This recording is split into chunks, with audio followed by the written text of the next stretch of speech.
Okay, thank you so much, Sophie. I really appreciate you handing it over and excited, extremely excited to be in front of this international audience today at Lengow Day. We have an exciting topic, and I'm sure you're all waiting to hear about it. Just a bit about who I am. My name is Rick Watson. I am e-commerce consultant internationally. I've been in the e-commerce industry as an entrepreneur and as an operator for the past 20 years. Companies like Channel Advisor, Barnes and Noble, Pitney Bowes, both in the sort of domestic and cross-border industries. And super interesting topic today, and it really has to do with the strategy of all the big players in the e-commerce world. And in particular, we all know who the king is in the e-commerce world right now, and that's Amazon. And so the big question in everyone's minds always is, can anyone knock off the king, or the queen, as it were? So I think the answer is a complicated one, and you have to look at first, sort of survey the players and who they are. What is their position in the market? Where have they come from, and where are they going to? And then that will allow us to get some kind of analysis as to what's happening in the world. I think before we get started into the other players, it helps to reset a little bit about how big Amazon is as a business. In terms of their full retail business, in 2018, they were about $300 billion. In 2019, they were about $335 billion in GMV at retail, and that's distributed between first party, which is products that Amazon owns and sells, and then third party or marketplace sales that are through other sellers, many of whom may be in this audience that sell on Amazon today. And the ratio between first party and third party is currently somewhere north of 60% third party and increasing in that ratio. And perhaps by the time you're seeing this, this is based on the end of 2019 numbers. We haven't seen any really surveys to judge the effects of COVID or 2020 on these numbers, but assume that that's a relatively good number. First party, the thing that Jeff Bezos likes to say is that first party is actually shrinking and has been shrinking considerably over the last few years as a percentage of overall Amazon. So first party is growing slower, something like 15% a year, whereas the third party business is growing 25%. And even in certain countries across the world, it's accelerating much more than that internationally in places like India, etc. So now you just get an idea of just the sheer massive scale of Amazon, over $300 billion. And you get a sense of the type of major challenge that these other players are dealing with. Facebook and Google have no major significant marketplaces to speak of from a brand point of view and for people to sell. Started as social media platforms and search engines. Of course, you can sell certain things on Instagram, but it's very nascent compared to what really the powerhouse of Amazon. Some of the other things that people forget about Amazon is really just their scale and size and the number of multi-billion-dollar businesses that they run. Advertising on Amazon, which wasn't even a thing 10 years ago, is now a $14 billion business and is growing 40% year over year. So it's a huge opportunity for sellers. 10, 15 years ago, when you put your product on Amazon, all you really had was Amazon SEO per se. You could optimize your product and try to be good at operations, but you couldn't really do anything else to push yourself to the top. That has changed in a big way in the past 5 years, and it is one of the number one ways that you're able to get exposure on the brand. And brands that aren't advertising are not able to get exposure. So this is something else. In fact, Amazon is really the fastest growing multi-billion-dollar business on Amazon today, totally. If you look at another big business for Amazon, you were talking about AWS, it's a $35 billion business. It's growing 20% year over year. It's not really related to our discussion today, but it just helps get your head around when we talk about Amazon, we think intuitively about going on the app and buying something online, but we forget about the massive resources behind Amazon and their major supply chain direction that they're going in. It's very likely that they will be one of the most influential logistics companies in the world over the next 5 or 10 years. They have launched an independent third-party shipping service in the UK just in the last 3 months after having a pilot in the US. So it remains to be seen how much they'll be pushing that into retailers. So we're talking about massive amounts of GMV, over $300 billion in GMV that's at play here and growing. Amazon is not without challenges. They have a number of massive challenges to solve. I would say the number one risk to Amazon, without question, on the traditional marketplace is trust. And it's talked a lot about by European and American regulators. Brands and consumers have continually had issues with trust on Amazon, in particular, not just trust, but in specific verticals, baby, beauty, luxuries, any fashion that's not essential.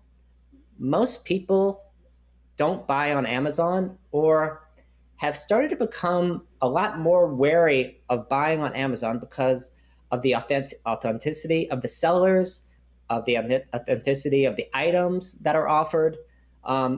And these challenges are only increasing.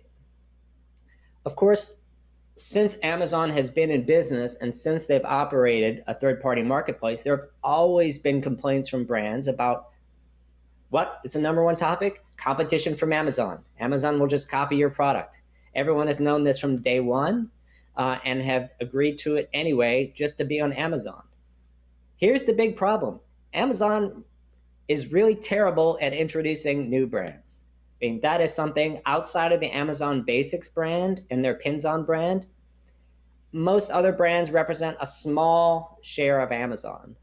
And the likelihood of them copying you and being better than you in your brand is actually a lot smaller than most people think. And so that is actually a weak spot for them because private label or house brands are actually increasing margins. Some of the best retailers in the world do a much better job than Amazon of introducing house brands because they have that brick and mortar footprint. They have a place for consumers to touch and feel this brand before they just see it in an Amazon search result. Another category that's a challenge for Amazon is electronics, and as well as any kind of branded merchandise. Just try to get an Apple, any kind of official plug or connector or anything on Amazon. I actually defy you to do that. You will spend all day and you will still not be sure if you bought the right thing. So Amazon is not always the best place to shop. What they do have is consumer awareness. And over 60, 70% of all consumers are searching on Amazon for your products, even if you're not there. So you might as well be there anyway. Another big challenge for Amazon is actually something that a lot of people don't know is over 80% of the searches on Amazon are unbranded. And so even from a consumer intent point of view, Amazon is becoming more and more a white goods or private label marketplace rather than a place that's friendly for brand. That's a big challenge for them long term in terms of their growth. I would say the other big point about Amazon is like, okay, how big are they? How are sellers doing on Amazon? It's like, just to give you some idea, there are about 3 million sellers reported through industry experts, people like Marketplace Pulse. At the end of last year, reported about 3 million sellers on Amazon, only up about 5% year over year. If you think about, okay, Amazon is growing 15% first party, 25% third party. Let's just use the United States as an example. And there's only 5% growth in sellers in the US. What does that tell you implicitly? It means that there's a lot of consolidation in the market. The bigger is getting bigger, and the smaller players are being squeezed out. Even now, you're starting to see major players starting to buy up FBA businesses and to consolidate them to take advantage of this Amazon brand search equity is there. I would say one of the final challenges of Amazon that a lot of people don't talk about is the penetration of Chinese sellers. Compared to 10 years ago when Chinese seller penetration on Amazon were probably less than 10%, now we're dealing with 50, 60% of penetration of all seller count on Amazon are actually based in China.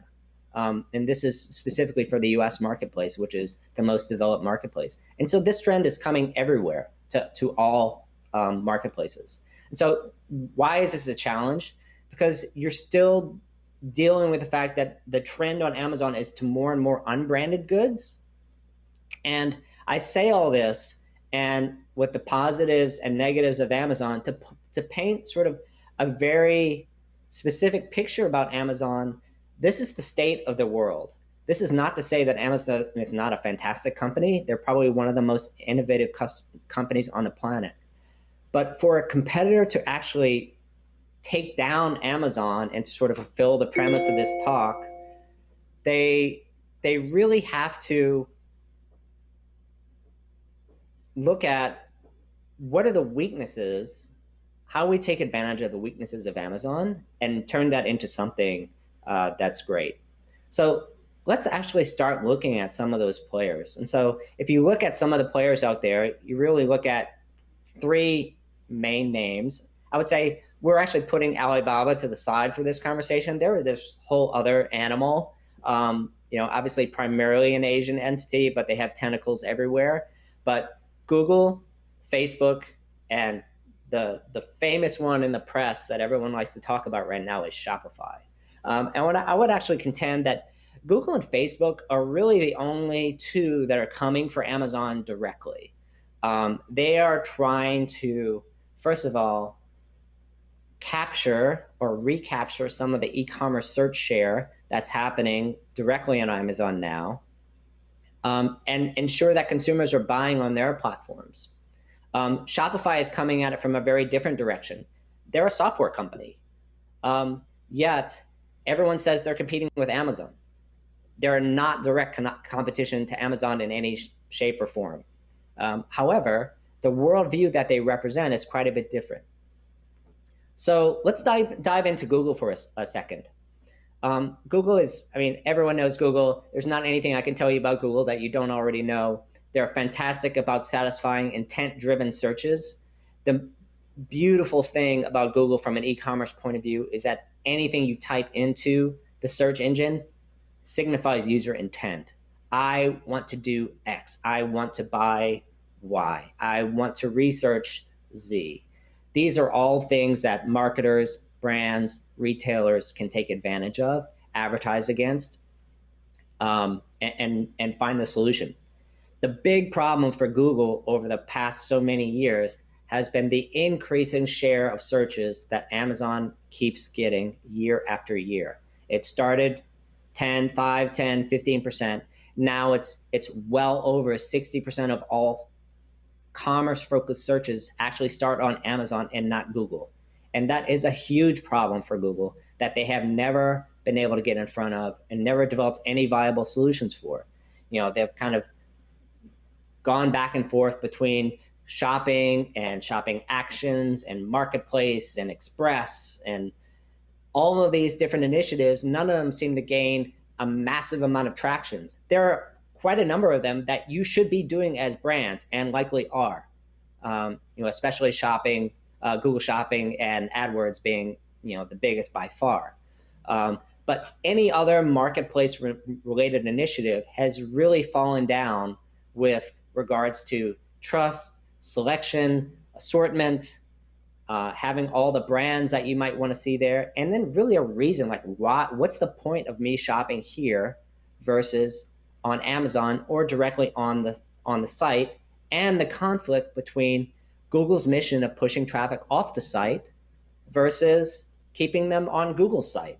So that's a big problem when your entire business model runs on getting people off the site. One of the problems that is common to both Google and Facebook that they have competing with somebody like Amazon, it's really the same problem that every advertising company has when they try to analyze what is Amazon and how do I compete with them. As an advertising company, you don't own any products, you don't have to service any direct consumers, and you basically wake up every morning and print money. You look at your bank account, it's like, how much money did I print yesterday? And the reason is because they're not doing anything in the physical world. They're just provide a search box that people type into and serve ads against it. And that's really true for Google, for Facebook as well. Now, they're fantastic in doing that, and there is billions of dollars in engineering investment in to do that properly, and they're properly the winner of that.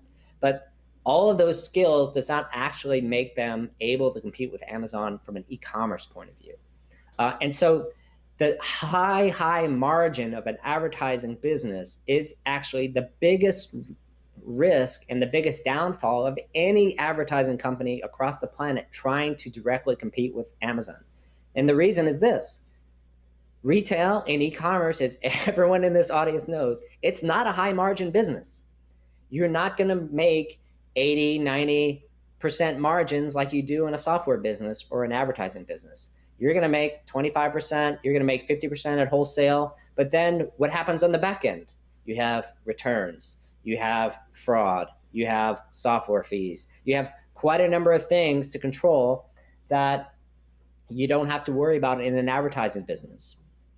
And so a lot of people don't consider that when it's like, oh, why doesn't Google just do something different? And the reality is, if you are nearing $1 trillion company and you're talking about investing in a business that's is growing slower, you don't have a clear philosophy to beat Amazon, and the margin is significantly lower than your primary business, it's very hard for a board of directors to put dollars behind that initiative. So that's a big challenge to them. That said, I think particularly for Google, the biggest challenge that they can solve is consideration.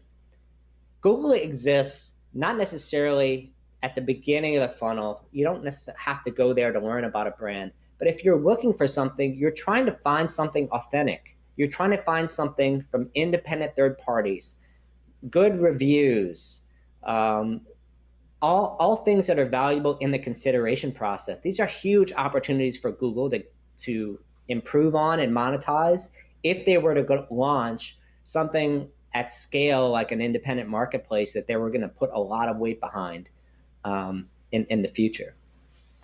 So that's Google.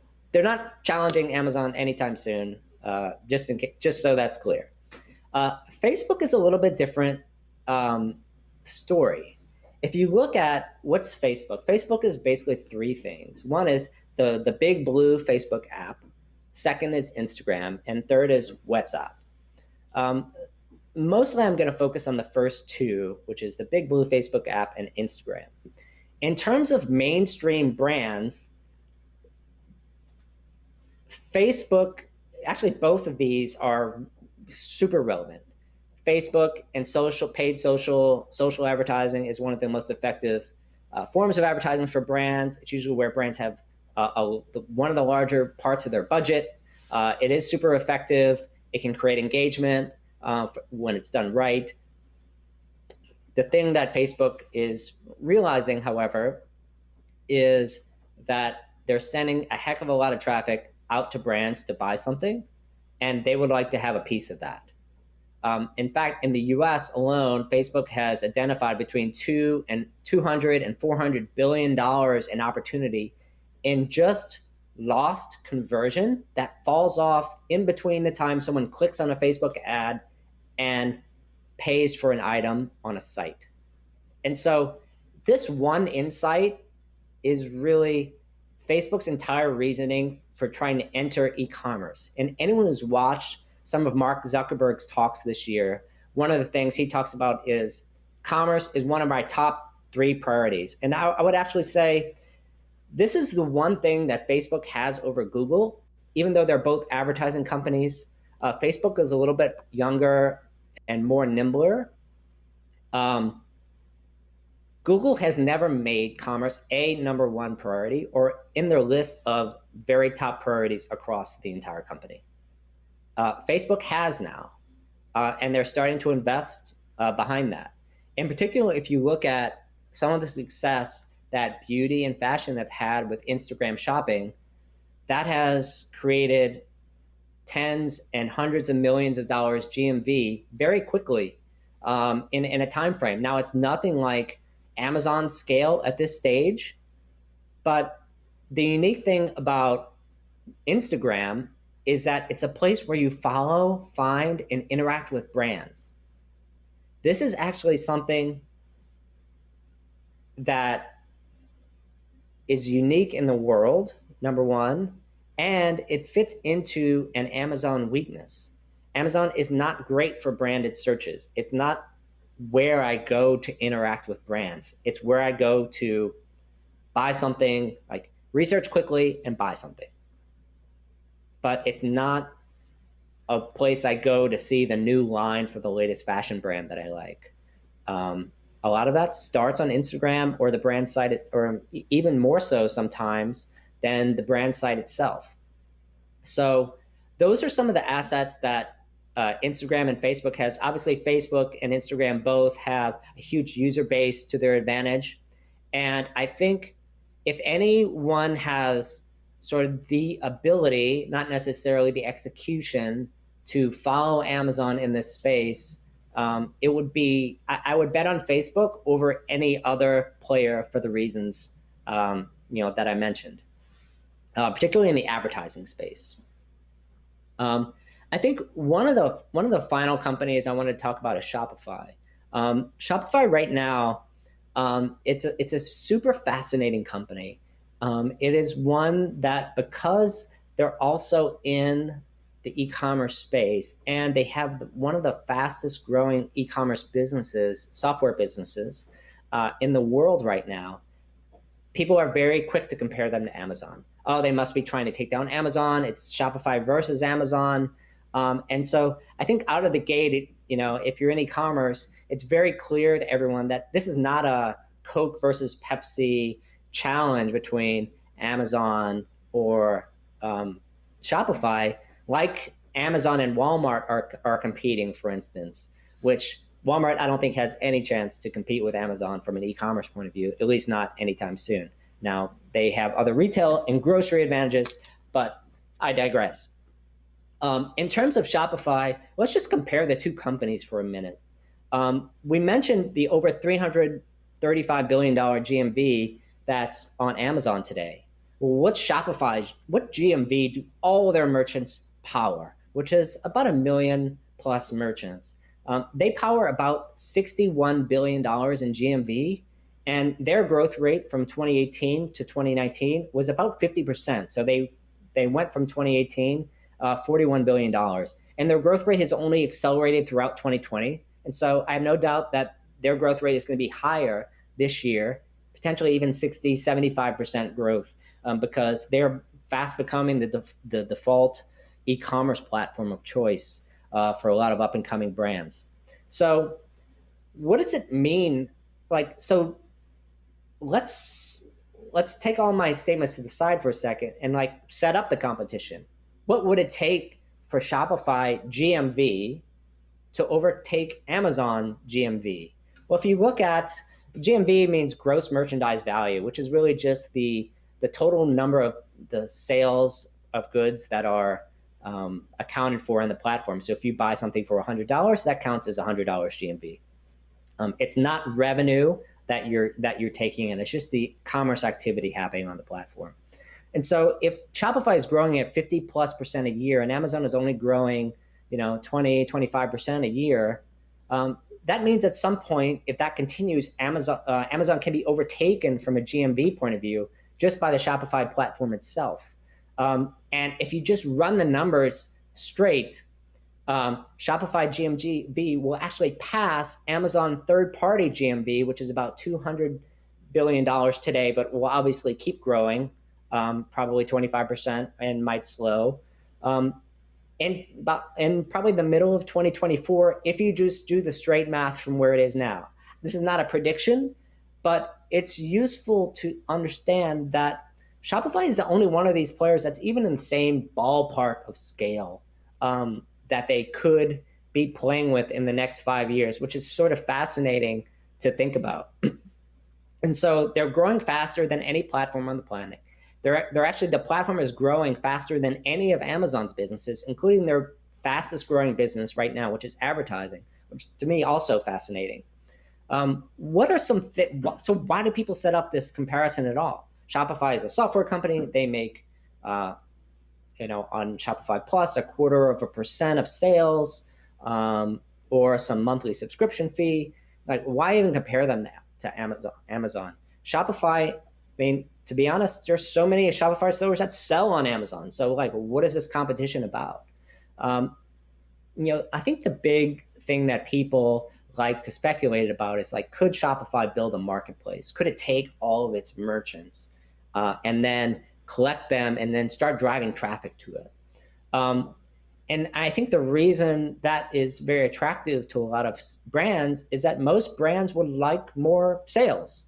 And so if the average brand owner, if you would ask them, it's like, if Shopify would send you new sales that you didn't advertise for, and would you be happy to pay Amazon or Shopify 10% for that sale? You would probably say yes. And so just those sorts of things start to set up the tension between these companies and their worldviews. I think the other thing that has caused some tension recently is the introduction of the Shopify Shop App, which is a consumer-focused tool which started to deal with shipping tracking, but now is also a place for you to follow brands that you've purchased. Additionally, you can even find brands around you that are using the Shopify POS system, which starts to act remarkably like a local marketplace. And so people start to read the tea leaves and start to anticipate in this direction. Like, if Shopify were to go in this direction, is there a potential there?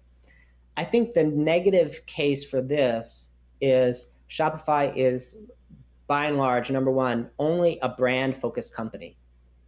Shopify benefits from a multi-channel world. It wants you to sell in as many places as possible, not only your brand Shopify store, but also on marketplaces, including Amazon. Shopify is only really harmed if Amazon eats all of e-commerce, or if any one player eats all of e-commerce. The more diversified e-commerce is, the better Shopify performs, because the more brands need a single home, to the extent that they're on Shopify. Obviously, there are competitors, but I'm just using Shopify almost as a reference point for one of the fastest growing e-commerce platforms today. They benefit from that world. I think another reason Shopify can be thought of sometimes as a competitor is that they're getting into payments. They're getting into fulfillment. These are very non-traditional areas for e-commerce platforms to get into. Normally, you have partners only with Stripe or with UPS and FedEx and TNT and other providers. Shopify is starting to want to own other parts of the e-commerce ecosystem and pick winners in its partner program. So those are some of the things that kind of point you in the direction of Shopify competing with Amazon. I think, the end case on Shopify is like, does it compete with Amazon? The squirrely answer is yes and no. The no answer is obvious. Shopify is not a retailer. Shopify is not a brand that sells directly to consumers. It provides tools. What do those tools do? Those tools provide help for brands to sell online through any channel, but primarily your brand store. And so the universe that Shopify is setting up means that there's primacy of the brand in the world.